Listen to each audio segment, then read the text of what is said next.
Hi, this is Reg Athwal and welcome to another episode of Book Videos. This is the book for today, written by a great friend of mine, Nigel Risner. This is all about being a zookeeper. Zookeeper Rules for the Office, and this is the second edition that's come out after this first edition that Nigel did. Just to show you the cover, it's a zoo around here. Okay, the new rules for better communication, and this is the second book that just came out in 2019. Nigel is a motivational speaker, inspirational speaker, turnaround specialist. He's worked with so many people around the world, and I'm really glad that I've got a chance to at least share a few things from both of his books today. And soon I'll be also interviewing him for one of our other shows, Family Business Experts, if you get a chance to tune back next week, where I'll be doing a live interview with him. So, how did this all come about for Nigel? It's a zoo around here, zookeeper rules. In fact, his job title is Chief Zoo Officer. How unique is that? But I'm just going to share a couple of things from his first book and a few other things from the second book. And hopefully you get a chance to go to his website. Details are going to be below, and you can find out more about how you can get both copies of this book. He's also authored a few other books. You Had Me at Hello, which is all about networking and connecting with people, and also The Impact Code, which is also a best-selling book. But back to animals. He says on there, you won't like this book. You'll probably hate it. In fact, at this very moment, you're probably thinking, oh no, not another writer who wants to squeeze people into cages. But I guarantee that if you read it, it will change your life. Furthermore, in the introduction from the first book, he says, one of my favorite sayings is, if you're in the room, be in the room. If you're in the room, be in the room. And I've seen him do this live on stage many times at major conferences.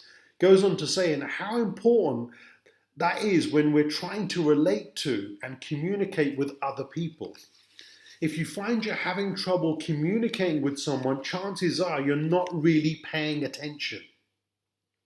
Our lives are so busy, it's easy to fall into the trap of trying to concentrate on more than one thing at a time. Deadly if you're trying to relate to another person. So if you're in the room, be in the room. And you'll find your communication will skyrocket. I like to add to that. I'm going to speak to Nigel about this because I think it also applies to the digital marketplace, whether you're watching webinars, online live events, doing Zoom meetings. In today's world, it's also about be in the room when it comes to a digital experience. Having done lots of webinars recently, I've discovered that it's shocking how many people could be listening to something online, but yet they're doing 101 other things. That's not being in the digital room. Linking in for what Nigel's saying here. Quick intro. The book is about animals, okay? If you look at this one, it's a zoo around here. Is the first edition. Nigel's simple animal matrix is identified in 4 personality traits linked to animal themes. And by the way, that's just the first book. I'll get to the second book where he goes to an advanced stage and introduces a few new animals. So the first book, lion, monkey, elephant, dolphin, which one are you? Briefly, lion, orange pages it refers to, and the book is color-coded, okay, specifically to do with these animal themes or personality traits. So a lion is orange pages, single-minded, visionary, straightforward, purposeful, and persuasive. Is that you? I know I'm partly a lion. Monkey, yellow pages in the book, playful, energetic, extrovert, lively, and persuasive. And if you ever hear Nigel Risner doing a speech, or you go to his Facebook page and go online, you will see him always relating to himself as the monkey. He says, I am a monkey. And therefore he has these traits: playful, energetic, extrovert, lively, persuasive. Elephant, green pages in the book. Cautious, meticulous, deliberate, skeptical, and formal. And finally, the blue pages, the dolphin, caring, nurturing, supportive, patient, and relaxed. So out of those four, which one do you think you are? Make sure you drop your comments below. Don't forget to subscribe to the channel, hit the like button, help us inspire many people and help them understand whether a lion, monkey, elephant, or a dolphin. So these are a few things from the first book, but I'm going to skip straight to the second book, which is his newest edition. It's packed full of really good content. I love some of the images, by the way, in the new book. You can see that there. You can see the lion and all these pages are full of really colorful images, pictures, and he breaks down everything into detail in the advanced book. So there's a quiz here on page 11 in the new book. He says, let's do a little quiz. Once you've done it, add them up and write down your score. So he's got a whole bunch of questions here to determine which one of these personality traits you are, whether you're a lion, whether you're an elephant, whether you're a dolphin, or whether you're a monkey.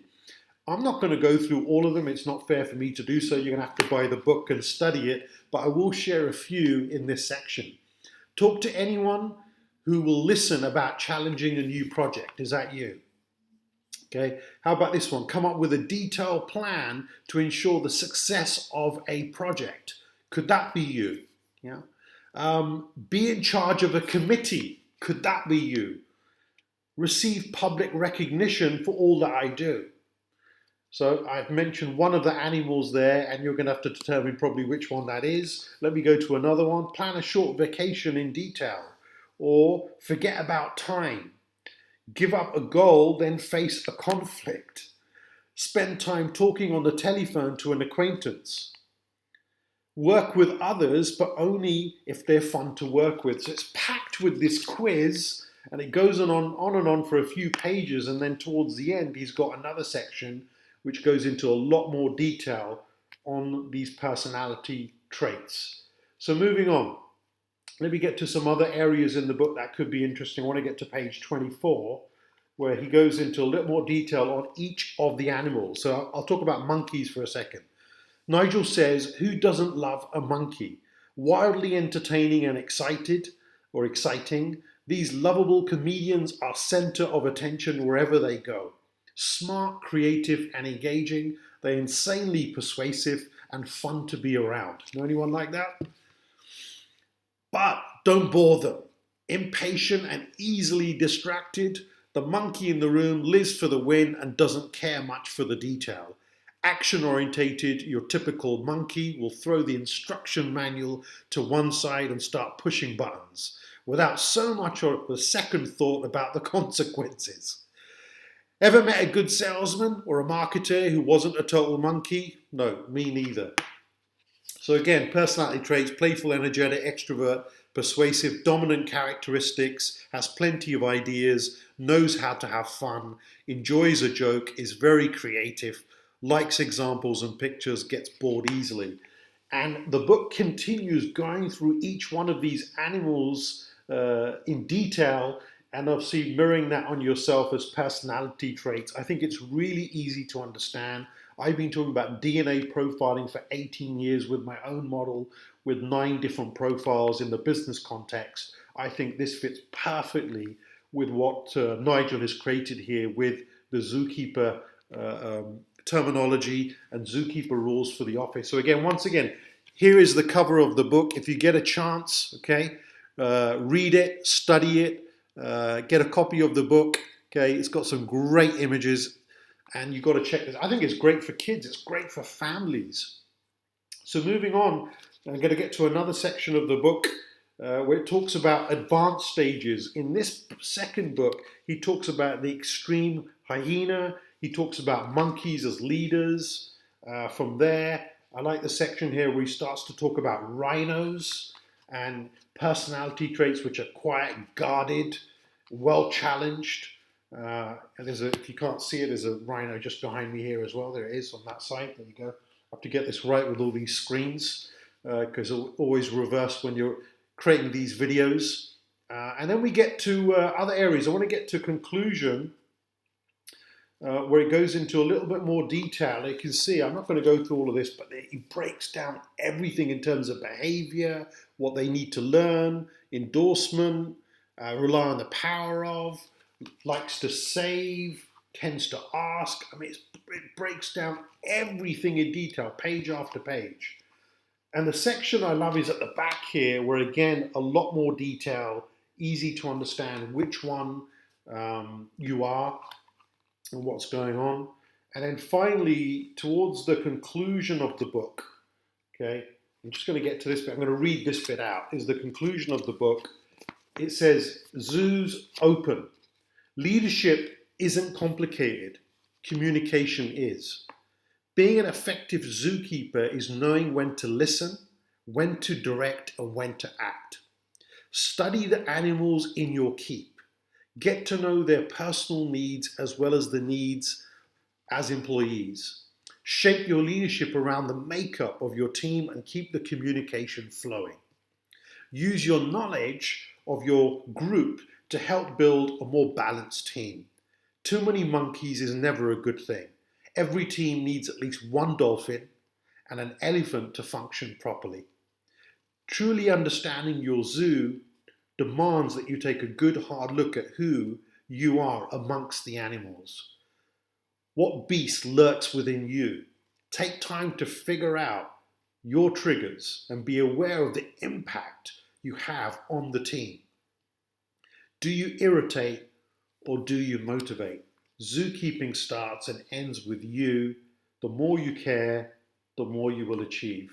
I think it's brilliant. Hit the like button. Please share the video, subscribe to the channel, and also go into the description area to get to Nigel's website, where you get a chance to order some of these books and also stay in touch with him.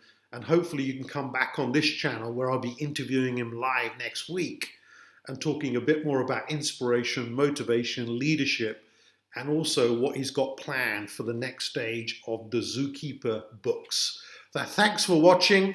Come back again soon, and don't forget to share the video. Bye for now.